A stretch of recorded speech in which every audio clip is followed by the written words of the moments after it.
शुरू से ही बता रहे हैं, ठीक है।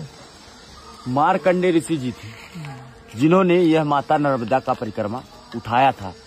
उन्होंने जल हाथ में रख करके संकल्प लिया कि हे माते, दोनों टाइम आपकी घाट की आरती करूंगा, एक टाइम भोजन करूंगा, जहां संध्या हो जाएगी मैं वहां विश्राम करूंगा। ऐसा बोल करके उन्होंने पूरा परिक्रमा किया। 3 साल 3 महीना 13 दिन लगाए उन्होंने अपने परिक्रमा में, जगह जगह उनकी तपस्थली बनी। 3 साल 3 महीना 13 दिन। तभी मार्कंडेय ऋषि जी ने ऐसा कहा कि मैं मार्कंडेय ऋषि माता नर्मदा का परिक्रमा सबसे पहले कर चुका हूँ। जब उनको सबसे पहले करने का अहंकार हुआ तो मैया का नाम है नर्मदा, नर्मदे हर। नर का मतलब होता है एक मनुष्य, मत का मतलब उसका अहंकार, और हर का मतलब हरने वाली, नर के मद को हरने वाली। मार्कंडेय ऋषि जी का अहंकार टूटा, मार्कंडेय ऋषि जी खंडित हुए। जब उनको ये प्रतीत हुआ कि अब माता नर्मदा का परिक्रमा तो कोई नहीं कर पाएगा, इसके कारण उनको वो दूसरी बार कोशिश किए। जल लिया हाथ में और बोला, हे मैया, दोनों टाइम आपके घाट की आरती करूंगा, एक टाइम भोजन करूंगा, और जो मुझसे इतनी बड़ी भूल हुई, इतनी बड़ी गलती हुई, मेरा जो अहंकार था, उसके प्रायश्चित के लिए आपके दोनों तटों में हजारों नदी नालों का संगम है, मैं किसी भी नदी नालों को नहीं छोड़ूंगा। उन्होंने सभी का परिक्रमा किया, किसी नदी नालों को नहीं छोड़ा। 27 वर्ष लगे थे उनकी परिक्रमा में, 27 वर्ष। और मार्कंडेय ऋषि जी का यही कहना था कि जैसे हिमालय में जाते थे महिलाएं मोक्ष की प्राप्ति के लिए, ये नर्मदा परिक्रमा में ही एक मोक्ष है। 2 मिनट आ रहा हूँ बस। मोक्ष का मतलब होता है किसी जीव के जन्म और मरण के बंधन से छूट जाना, ये मोक्ष का अर्थ है।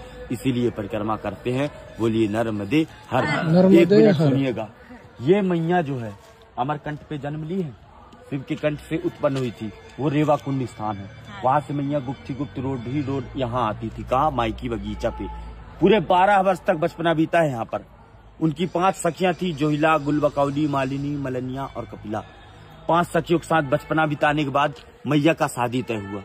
सोन जी महाराज, दंत कथा के अनुसार से ब्रह्मा जी के मानस पुत्र हैं सोन, और नर्मदा मैया शिव जी की पुत्री। सोन और नर्मदा ये दोनों का लग्न तय हुआ था। 24 किलोमीटर दूर जो माई का मंडप है, वहाँ मैया तैयार हो रही थी, वस्त्र श्रृंगार कर रही थी। तभी मैया ने अपनी सखी जोहिला को कहा कि तुम बाहर देख कर आओ, बारात आया कि नहीं आया। तो जोहिला ने कहा, माते मेरे वस्त्र गंदे हैं, इस वस्त्र में मैं बाहर नहीं जाना चाहती। तभी मैया ने अपने वस्त्र श्रृंगार जोहिला को दे दिया था। जोहिला उस वस्त्र श्रृंगार को पहनकर बाहर चली गई।